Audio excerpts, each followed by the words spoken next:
नमस्ते दोस्तों, मैं आपकी होस्ट, आपकी दोस्त डॉक्टर अमिता कुलश्रेष्ठ आज एक बहुत छोटे से कहना चाहिए कि बहुत इम्पोर्टेंट छोटा लेकिन एक आपकी लाइफ का मेजर पार्ट है। उस टॉपिक को लेकर मैं आपके पास आई हूँ। अब आप सोच रहे होंगे ऐसा कौन सा टॉपिक है। वो है आपके बच्चे जो इस समय 10th और 12th के एग्जाम के लिए प्रिपेयर कर रहे हैं और आप लोगों के लिए बहुत ही ज़्यादा सिरदर्दी है। सारा टाइम बच्चों के पीछे भागते भागते किच करते करते आप लोग पजल्ड हो रहे हैं, बच्चे सुन नहीं रहे हैं। और बच्चे इसलिए पजल्ड हो रहे हैं कि मम्मी पापा पीछे पड़े हुए हैं। घर का हर बंदा उनको टॉर्चर कर रहा है कि भाई आप पढ़ लो, एग्जाम सिर पे हैं, प्री बोर्ड्स आ गए हैं। तो प्री बोर्ड्स किसी के खत्म हो गए हैं और बच्चों का दिमाग ही नहीं लग रहा है। कोई बच्चा रात रात भर सो नहीं रहा है, उसको स्लीपलेसनेस की प्रॉब्लम हो रही है। कुछ बच्चों को एंजाइटी हो रही है, कुछ को याद है लेकिन उसके बाद भी वो अपने पेपर पर डिलीवर नहीं कर पा रहे हैं। तो ये छोटी छोटी प्रॉब्लम्स हैं जो बच्चों के साथ पेरेंट्स भी फेस कर रहे हैं। ऑफिस में तो थक के आते ही हैं, घर में आते ही फिर बच्चों की टेंशन। सारा टाइम बच्चों के पीछे आपने मोबाइल पे बैठे हो, आप गेम खेल रहे हो, आप पढ़ नहीं रहे हो। तो ये एक है तो बहुत छोटी सी प्रॉब्लम, लेकिन आजकल इतनी बड़ी बनी हुई है। तो हम स्टार्ट करते हैं कि इस समय आप अपने बच्चे को कैसे हैंडल करें। और बच्चों को भी समझना चाहिए कि ये 10th और 12th आपका एक बेस है और अपना जो भी बेस्ट हो सकता है वो सिर्फ इसी 10 से 15 दिनों के बीच में आपको अपना करना है। सबसे पहले मैं पेरेंट्स के लिए बोलूंगी कि आप लोग 24 घंटे बच्चों के ऊपर तने ना रहें।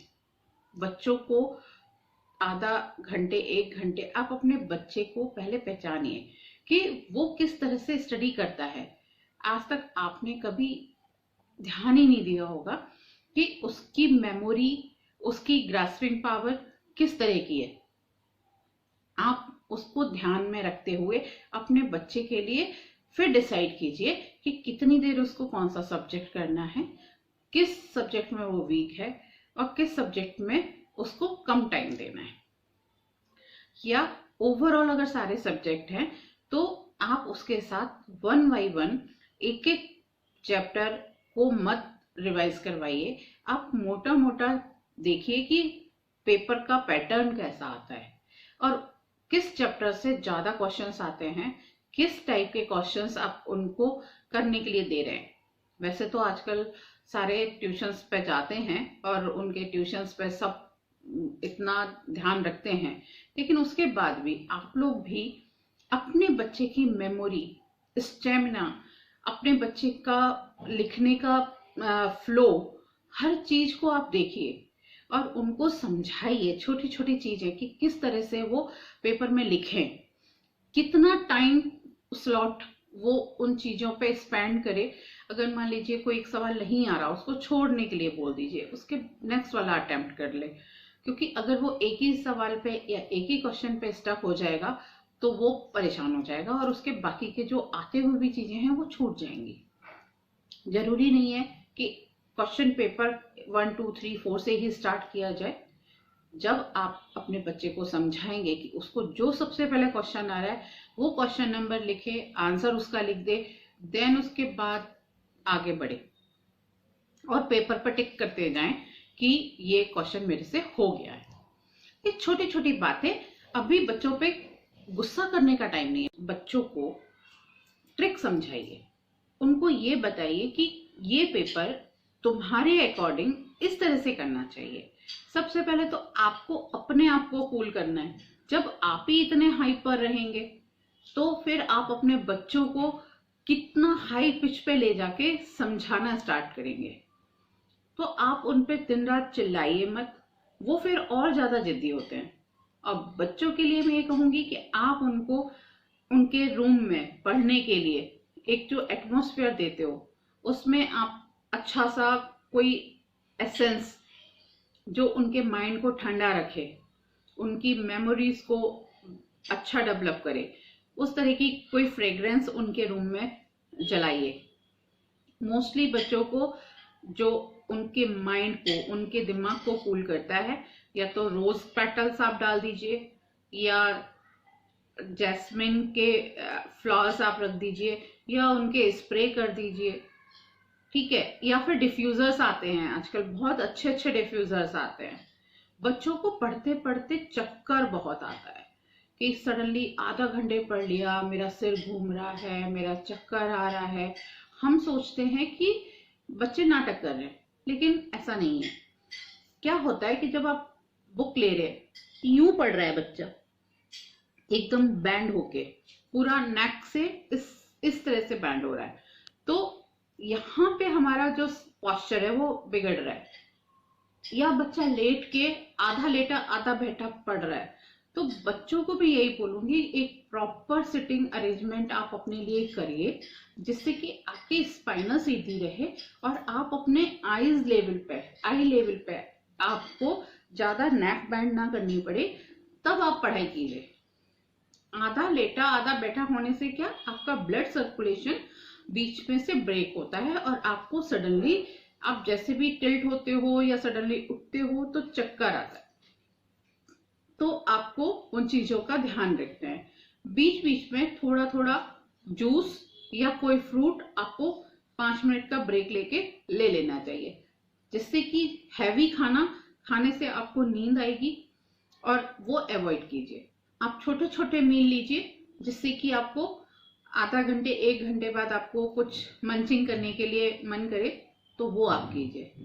आप बादाम रख सकते हैं, अखरोट रख सकते हैं, चॉकलेट रख सकते हैं। जो लोग लेट नाइट सिटिंग करते हैं बच्चे, वो चॉकलेट रख सकते हैं, जिसको खाने से उनको एनर्जी मिलेगी।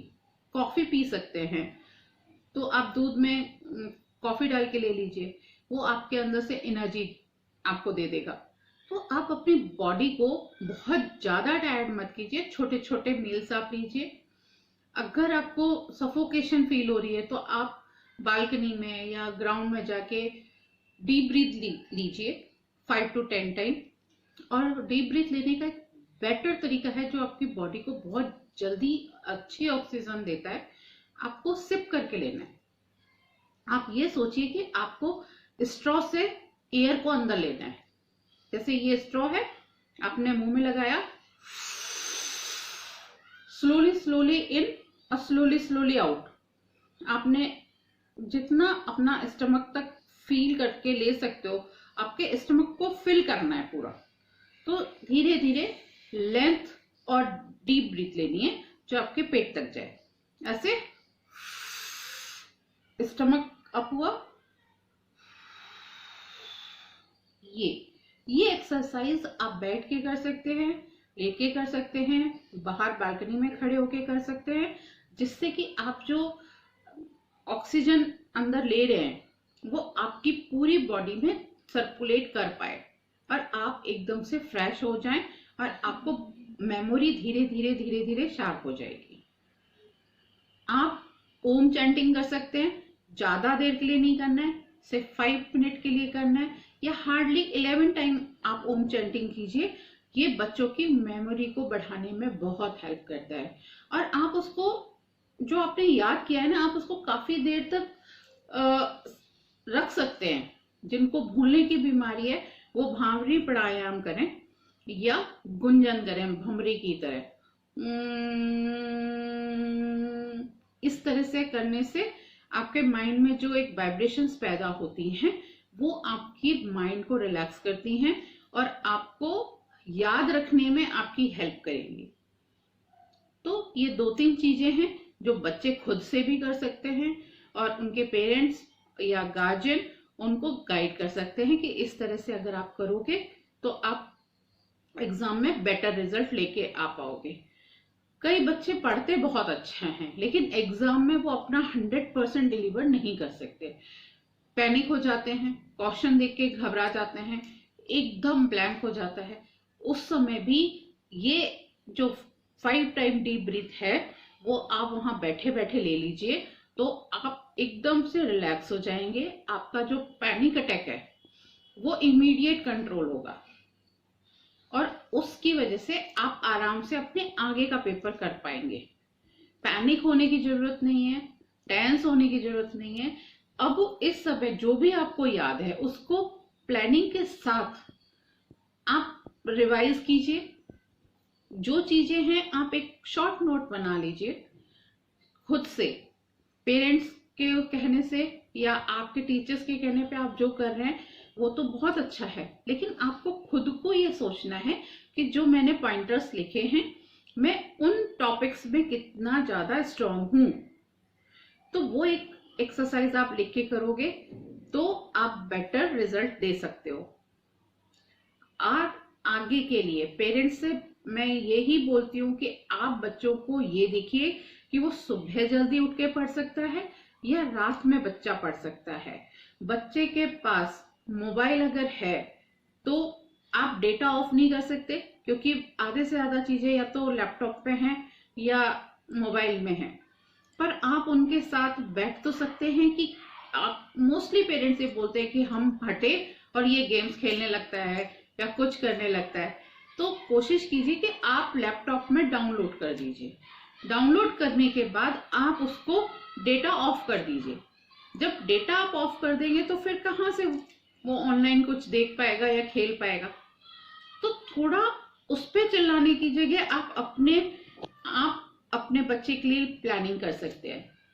मोबाइल डेटा ऑफ कर दीजिए। रात को 11 बजे के बाद बच्चों के पास ना मोबाइल हो ना कुछ हो। उनको नींद भी प्रॉपर चाहिए। अगर नींद प्रॉपर नहीं आएगी तो बच्चों का दिमाग बहुत ज्यादा भारी हो जाएगा। आप अपने ऊपर ही ले लीजिए। जब एक मशीनरी ओवरबर्डन हो जाएगी तो वो रिलैक्स कैसे होगी। इसीलिए अपने माइंड का जो मशीनरी है उसको रिलैक्स करने के लिए बच्चों को 10-11 बजे तक मोबाइल का डेटा ऑफ करके मोबाइल और या कोई भी इलेक्ट्रॉनिक डिवाइस है वो रखवा दीजिए। उनको बोलिए जो आपके नोट्स बुक में लिखा है या जो आपके पास नोट्स हैं या बुक्स हैं आप उनसे ही रीडिंग करें और उनके पोस्चर का परफेक्टली ध्यान रखिए। थोड़ी थोड़ी देर में दूध या कोल्ड ड्रिंक या कुछ नमक नींबू का घोल बना के आप उनको देते रहिए, जिससे कि बच्चे में बॉडी में किसी भी बच्चे की बॉडी में पानी की कमी ना हो, जिसकी वजह से उनके बॉडी में क्रैम्प्स ना आए। बच्चे पढ़ते पढ़ते पानी पीना भूल जाते हैं।